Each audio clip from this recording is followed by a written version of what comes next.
இனி பணம் கொடுத்தாலும் எதுவும் நமக்கு சொந்தமில்லை. சில வருடங்களுக்கு முன்னாடி வரைக்கும் ஒரு கேமோ சாஃப்ட்வேரோ ஏதாவது ஆன்லைன்ல வாங்கினா அது காலம் முழுக்க நம்மடதான். ஆனா இப்ப சப்ஸ்கிரிப்ஷன் மாடல்.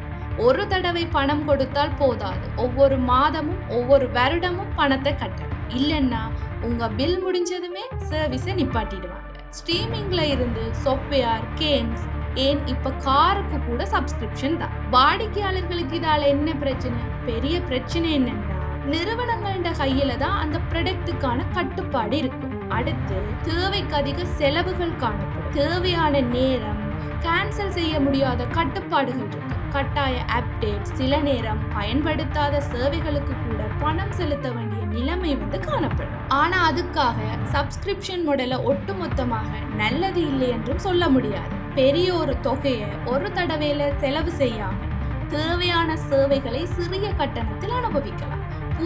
புதுசாக கண்டென்ட், செக்யூரிட்டி அப்டேட்ஸ் எல்லாமே கிடைக்கும். அப்ப நாம என்னதான் செய்யலாம்? முதல்ல தேவையில்லாத சப்ஸ்கிரிப்ஷன் எல்லாம் கேன்சல் பண்ணுங்க. முடிந்தவரை ஒரு முறை பணம் கொடுத்து வாங்கி பயன்படுத்தக்கூடிய சேவைகளை தேர்வு செய்யுங்க. சப்ஸ்கிரிப்ஷன் செய்து பாவித்தால் மாதம் கட்டணங்களை எப்பொழுதும் உன்னிப்பாக கவனியுங்க.